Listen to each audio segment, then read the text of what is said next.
windows, curtains on fire. The fit of laughter that had caused lilies of the valley to grow up through Master Pierre's floorboards.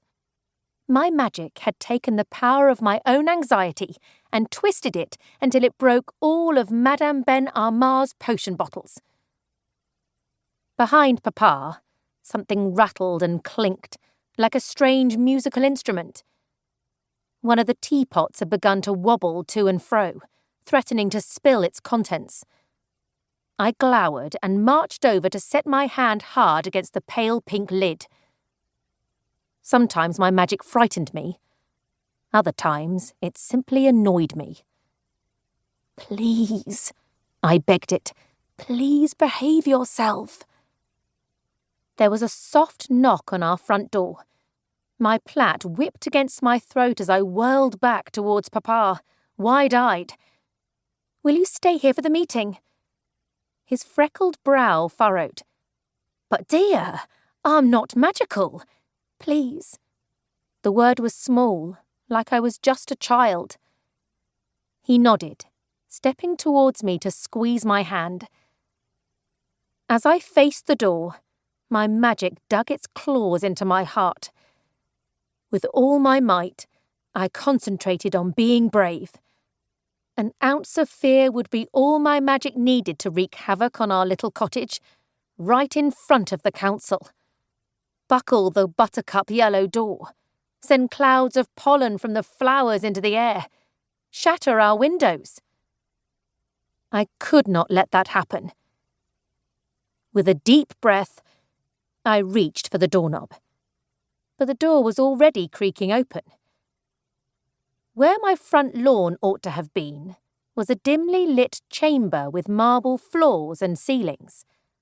A foot away from me stood a witch all dressed in black, as was traditional, with the golden sunpin that marked her as a council member.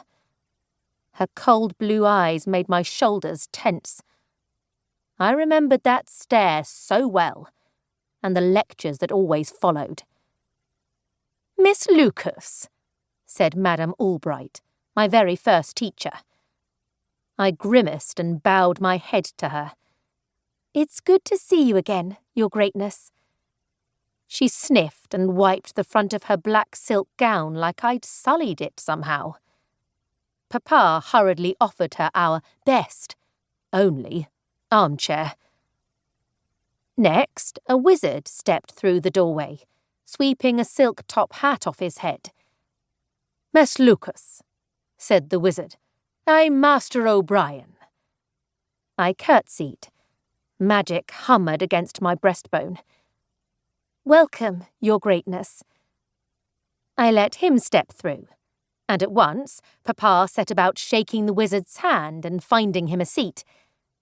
Another wizard filed into the room, and then a witch, and then another, until there were 8 of them, dressed in their austere black gowns and suits. As I bent in curtsy after curtsy and welcomed each magician, Papa scurried into the kitchen to find a stool.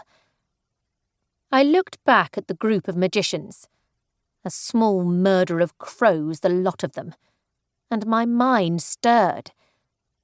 What sort of judgment have they come to bring me? All I could do was hold tight to the doorknob and to old lessons on how to calm my magic. "Focus on your breath," my teachers had said. I inhaled deeply and drew the door closed. A shiny black shoe stuck itself into the crack of the door. "Sorry," came the voice of a young man. A voice I knew. With a frown, I pulled back the front door. My thoughts scattered about like leaves in the wind.